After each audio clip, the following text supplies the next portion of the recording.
Brain is a very interesting topic to study. Brain can help you to do many things. You can think, you can memorize, and you can also control your body by your brain and do march. And then also, you can use it to control your emotion.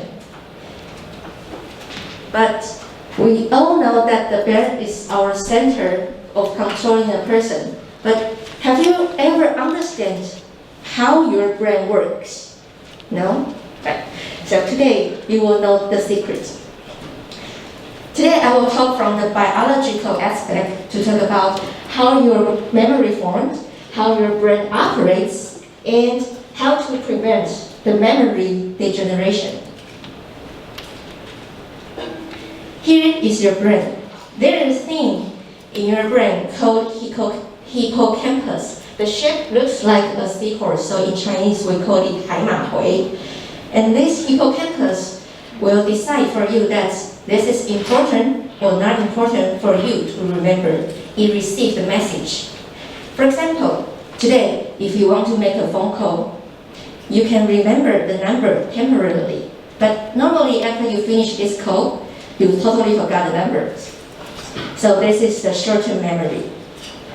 But if today you meet a very hot guy or a very beautiful girl, then your hippocampus will think, this is important. So your hippocampus will keep this information and go to your cerebral cortex, which is called 皮质, to store in your mind.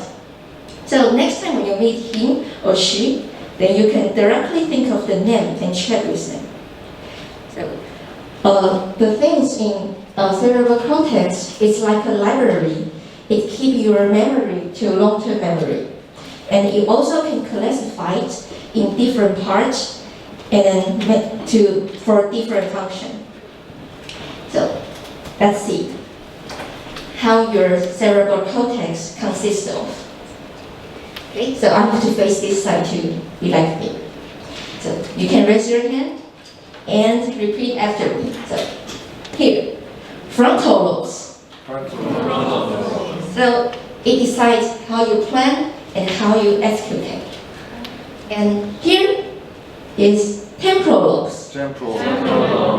So it's near your ear, so it controls your sense of hearing. And here, near the ear as well, is the hippocampus. So that's what we talk about, to receive the message. And the top here is the parietal lobes. So this area controls your feeling, how you touch, and the space. So the back here is the occipital lobes. This one, it controls your sight.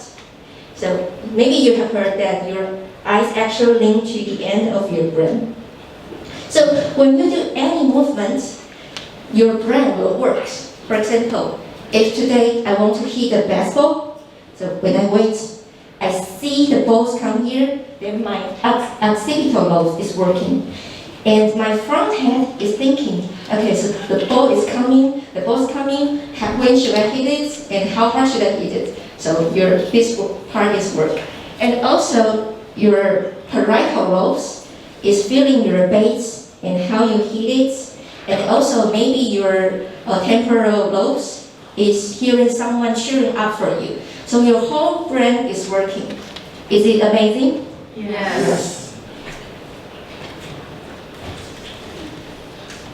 Okay, so your brain works like that. There's an interface to help to transmit the message. It's called neuron, 神经元. So it connects, you have thousands type of neurons in your body, and it connects from your brain to your heart, to your hands, to your legs, to everywhere. And there's some terminal buttons at the end of the neurons. They can make sure the message connect to each other. So how do we build strong memory? It's by learning new things and keep working your brain. Like you work out for muscle, so you can do brain training for your neurons. Here is the picture that this is original your neurons. And after you learn things, your neurons will become like this, with more like that, with more terminal buttons.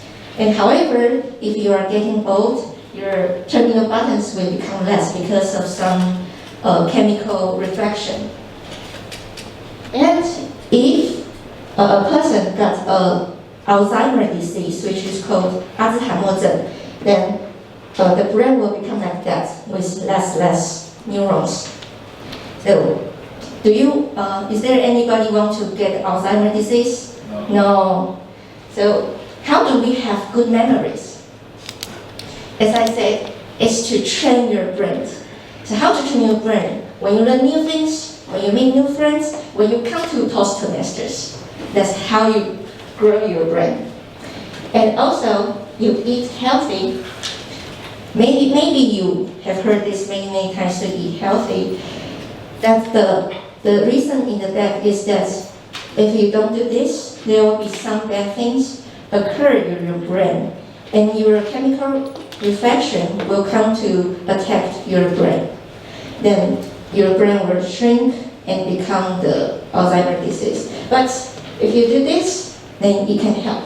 So first, heard many times, low salt diet. And second, you may also eat fish, and it's good for your brain. And third, this is my favorite, you can drink a little bit. Don't drink too much, just drink a cup of two, they will be good every day for your brain. And third is to do the exercise. So the exercise is good for your health to reduce the pressure in your blood. So today, we have learned how is the memory formed from the hippocampus to the cerebral cortex. And also, we learned how your brain actually operates in different parts. And the third is the most important, how to prevent the memory degeneration. It's by keep learning, and come to Toastmasters. Toastmasters with me.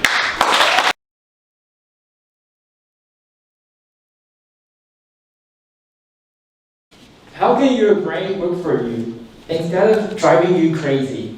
That's a fascinating question, and we all want to know that. So today, Lucy actually introduced some facts about brain and memories in a compelling way. So I like the way that you introduced, the information by using a childhood technique. You know childhood, right? You need to, childhood actually is in a character in one animation, and he teaches kids how to wash your teeth and stretch your arms by doing something, right?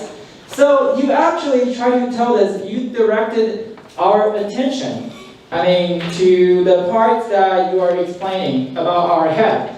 You try to ask us to touch the front parts of our head and read the name, right? Read the term. So actually, when we read aloud something, we also use the mouth muscle to help us to memorize something. So that's a really good technique, childhood technique. And it's really famous in Taiwan. All the kids love it. And I think you totally demonstrated how we restore memories as a kid.